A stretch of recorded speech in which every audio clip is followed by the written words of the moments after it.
Assalamualaikum warahmatullahi wabarakatuh. Perkenalkan, saya Putri Fahrani, NIM 21070150049 dari kelas I, mahasiswi Psikologi Universitas Negeri Makassar. Baik, di sini saya akan membahas materi dari bab 1 sampai bab 5, mata kuliah Pendidikan Agama Islam. Bab pertama yaitu mengapa dan bagaimana pendidikan agama Islam diajarkan di perguruan tinggi. Poin pertama, konsep pembelajaran di perguruan tinggi diantaranya 1. Pendidikan sebagai upaya membina potensi manusia sehingga penyelenggaraannya dilakukan secara komprehensif. 2. Program mata kuliah yang dipilih mahasiswa diselenggarakan dengan terkendali. 3. Hakikat manusia menjadi dasar pertimbangan pelaksanaan pendidikan. 4. Pengembangan kualitas berpikir menjadi perhatian utama. Dan yang kelima, buku-buku klasik adalah sumber utama belajar.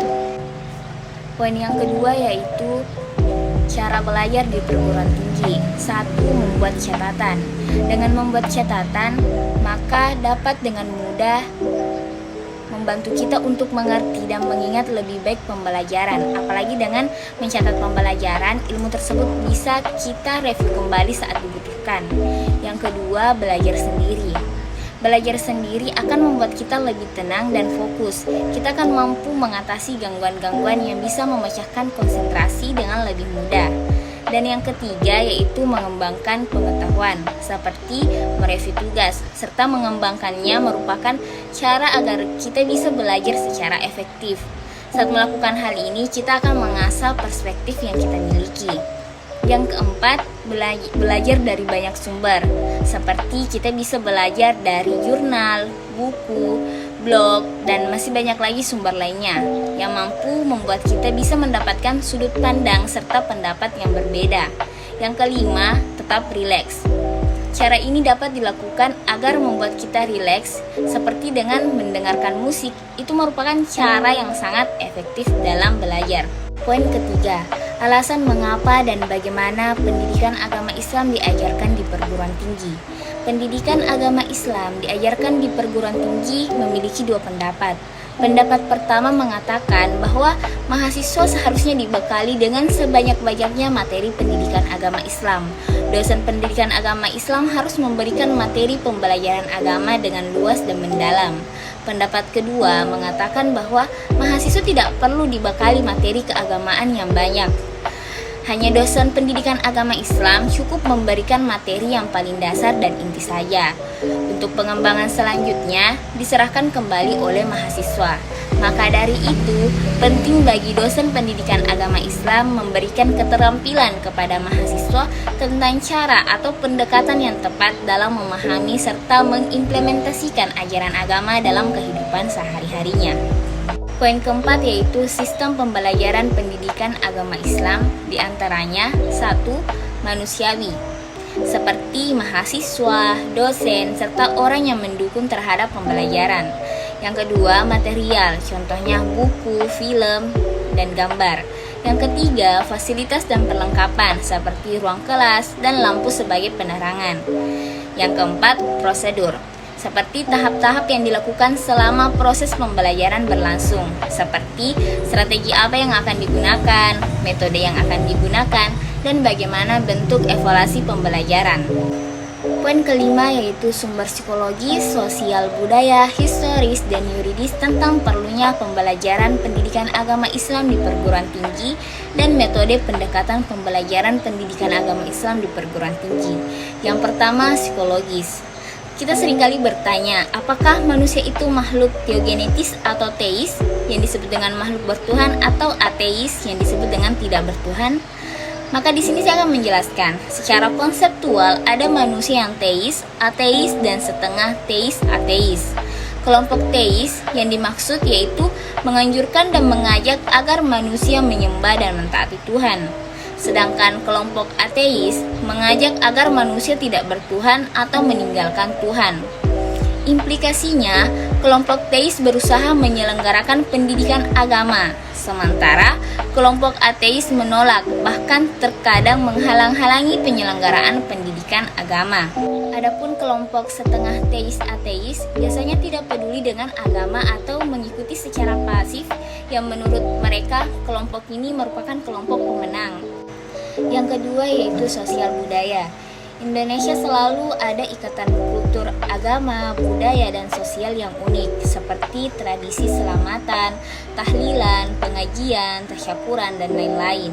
Maka berdasarkan hal tersebut, pembelajaran pendidikan agama Islam pada perguruan tinggi dikatakan mutlak diperlukan untuk menjaga tradisi tersebut agar tetap terlestari dan dapat memajukan kultur yang syarat akan nilai-nilai keagamaan dalam masyarakat. Yang ketiga, historis atau sejarah. Yang keempat, yuridiksi atau hukum, di mana landasan-landasan yuridis dibedakan menjadi tiga, yaitu yang pertama dasar-dasar ideal, yang kedua kebijakan struktural atau konstitusional, yang ketiga kebijakan operasional. Selanjutnya yaitu metode pendidikan dan pembelajaran. 1. Metode diakronis, 2. Metode sinkronis, 3. Metode empiris, 4. Metode problem solving, dan yang kelima metode induktif. Bab kedua yaitu bagaimana manusia bertuhan. Dan pertama, cara manusia meyakini dan mengimani Tuhan. Meyakini Tuhan, manusia tidak sepenuhnya mampu membayangkan atau mempersepsi hakikat Tuhan. Keyakinan adalah persepsi kognitif manusia terhadap perwujudan Tuhan. Dengan kata lain, meyakini atau mempercayai Tuhan artinya pengikatan dan pembatasan terhadap wujud mutlak Tuhan yang transenden yang dilakukan oleh subjek manusia melalui kreasi akalnya menjadi sebuah ide, gagasan, dan konsep tentang bertuhan. Poin yang kedua yaitu mengimani Tuhan. Ada dua faktor yang berperan dalam membentuk iman, yaitu yang pertama adanya peran Tuhan dalam pembentukan iman, yang kedua adanya peran manusia dalam pembentukan iman. Poin ketiga, bagaimana Tuhan dirasakan kehadirannya melalui perspektif psikologi, yaitu manusia secara natur dapat merasakan yang gaib karena di dalam dirinya ada unsur spirit. Spirit sering digambarkan dengan jiwa halus yang ditiupkan oleh Tuhan ke dalam diri manusia. Al-Qushayri dalam taswirnya Lataif ala isyarat menunjukkan bahwa roh memang latifah atau jiwa halus. Poin keempat, esensi dan urgensi visi ilahi untuk membangun dunia yang damai. Pemaknaan tentang kesejatian dan empatik agar manusia dapat membangun kehidupan yang damai, aman, penuh kasih sayang, dan sejahtera. Ketiga hal itu akan tercapai oleh mereka yang memiliki kesadaran dan kecerdasan spiritual, karena kesadaran ini merupakan visi ilahi yang dikaruniakan kepada orang-orang pilihannya. Visi ilahi inilah yang saat ini dibutuhkan oleh umat manusia, sehingga setiap tindak, tanduk, dan sikap perilaku manusia didasari dengan semangat kecintaan kepada Tuhannya. Poin kelima yaitu membangun dunia yang damai. Manusia adalah makhluk spiritual yang cenderung kepada kebajikan dan kebenaran. Namun di sisi lain, keberadaan unsur materi dan rogawi dalam dirinya memaksanya untuk tunduk pada tuntutan kesenangan jasmania. Seringkali terjadi konflik internal dalam diri manusia antara dorongan spiritual dan material, sehingga dalam khasanah Islam dikenal paling tidak ada 3 tipologi jiwa manusia, yaitu an-nafs al-amara bisu, yang artinya jiwa yang selalu tergerak melakukan keburukan. Yang kedua, an-nafs al-lawamah, yang itu jiwa yang selalu mencela diri. Dan yang ketiga, an-nafs al-mutmainnah, jiwa yang tenang. Seperti yang tertera dalam Quran surah Ar-Ra'd ayat 28 yang berbunyi, allazina amanu wa tatma'innu qulubuhum bizikrillah, ala bizikrillah tatma'innul qulub, yang artinya orang-orang yang beriman dan hati mereka menjadi tentram dengan mengingat Allah. Ingatlah, hanya dengan mengingat Allah hati menjadi tentram. Bab ketiga yaitu bagaimana Islam menjamin kebahagiaan. Poin pertama, konsep dan karakteristik agama sebagai jalan menuju Tuhan dan kebahagiaan. Konsep menurut Ibnu Qayyim al-Jauziyah berpendapat bahwa kebahagiaan adalah perasaan senang dan tentram karena hati sehat dan berfungsi dengan baik. Hati yang sehat dan berfungsi dengan baik bisa berhubungan dengan Tuhan, pemilik kebahagiaan, pemilik kesuksesan, pemilik kekayaan, kemuliaan, ilmu, dan hikmah adalah Allah Subhanahu wa Ta'ala. Kebahagiaan dapat diraih kalau dekat dengan pemilik kebahagiaan itu sendiri. Dalam kitab Misanul Amal, Al-Ghazali menyebutkan bahwa as-sa'adah atau bahagia terbagi menjadi dua. Yang pertama bahagia hakiki dan yang kedua bahagia majasi. Poin yang kedua yaitu alasan mengapa manusia harus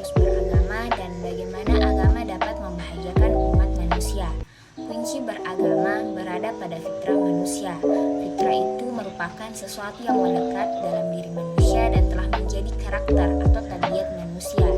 Kata fitrah secara kebahasaan memang asal maknanya adalah suci. Yang dimaksud suci adalah suci dari dosa dan suci secara genetis. Adapun dalam teologi Islam, seperti telah dijelaskan bahwa setiap manusia lahir dalam kesucian, yakni suci dari dosa dan telah beragama, yakni agama Islam. Tugas manusia adalah berupaya agar kesucian dan keimanan terus terjaga dalam hatinya hingga kembali kepada Allah Subhanahu wa Ta'ala. Poin yang ketiga yaitu sumber historis, filosofis, psikologis, dan sosiologis tentang pemikiran agama sebagai jalan menuju kebahagiaan. Yang pertama yaitu sumber historis. Beragama merupakan kebutuhan paling hakiki yang dimiliki oleh manusia. Mencari Tuhan sama artinya dengan mencari kebenaran, dan kebenaran bisa ditemukan saat ada keserasian antara akal dan wahyu. Manusia memiliki akal, dan dengan akal lah manusia menemukan Tuhan. Yang kedua yaitu sumber filosofis. Manusia dikatakan tidak bisa hidup tanpa agama, karena secara asal-usulnya manusia akan dipertanyakan dari mana ia berasal. Ketika kita telah memiliki agama, maka tentunya pertanyaan seperti ini akan terjawab, sehingga manusia tidak akan sesat karenanya. Seandainya agama tidak pernah ada, maka tentu manusia tidak akan ada bedanya dengan hewan yang hidup hanya untuk makan dan bebas mau melakukan apapun. Yang ketiga yaitu sumber psikologis. Manusia merupakan makhluk rohani, dan karena itu manusia membutuhkan ketenangan jiwa dan kebahagiaan. Kebahagiaan yang hakiki hanya dapat ditemukan jika manusia dekat dengan penciptanya, dan sang pencipta pun tidak dapat didekati dengan hati yang kotor. Untuk itu, sebagai makhluk rohani yang mencari kebahagiaan, maka seharusnya kita sebagai manusia mensucikan hati dari segala keburukan. Yang keempat yaitu sumber sosiologis. Selain sebagai makhluk rohani, manusia di dalam Al-Quran juga dikatakan sebagai makhluk sosial, yang artinya manusia tidak bisa hidup sendirian. Manusia harus membutuhkan bantuan orang lain, sebagaimana orang lain pun membutuhkan bantuan antar sesama. Bab keempat yaitu mengintegrasikan iman, Islam, dan ihsan dalam membentuk insan kamil. Pada yang pertama, konsep dan urgensi iman, Islam, dan ihsan dalam membentuk insan kamil. Nah, yang pertama, definisi Islam. Islam dapat dirumuskan sebagai taat atau patuh dan berserah diri kepada Allah. Secara istilah, Islam memiliki 6 pengertian, yaitu sikap penyerahan diri seperti kepasrahan, ketundukan, kepatuhan seorang hamba kepada Tuhannya, dengan senantiasa melaksanakan perintahnya dan menjauhi larangannya, demi untuk mencapai kedamaian dan keselamatan hidup di dunia maupun di akhirat. Adapun definisi iman, yaitu iman adalah membenarkan dengan hati, diikrarkan dengan lisan, dan dilakukan dengan perbuatan. Iman secara bahasa berasal dari kata asman yu'minu limanan, artinya meyakini atau mempercayai. Dalam Islam dikenal beberapa tingkatan seseorang dan keyakinan beragama. Di antaranya, yang pertama Muslim. Orang yang mengaku Islam, kadar keimanannya termasuk yang terendah, sebatas pengakuan Allah sebagai Tuhan yang Esa. Yang kedua mukmin, yaitu orang yang beriman yang mengkaji syariat Islam sehingga meningkatkan wawasan keislamannya. Yang ketiga muhsin, yaitu orang yang memperbaiki segala perbuatannya agar menjadi lebih baik. Dan yang keempat mukhlis, orang yang ikhlas beribadah hidupnya untuk mengabdikan diri kepada Allah. Yang kelima muttaqin, orang yang bertakwa. Tingkat ini adalah tingkat yang berada paling tinggi di antara tingkatan lainnya. Adapun definisi ihsan, kata ihsan berarti perbuatan baik. Para ulama menggolongkan ihsan menjadi 4 bagian, yaitu yang pertama ihsan kepada Allah, yang kedua ihsan kepada diri sendiri, yang ketiga ihsan kepada sesama manusia, dan yang keempat ihsan bagi sesama makhluk.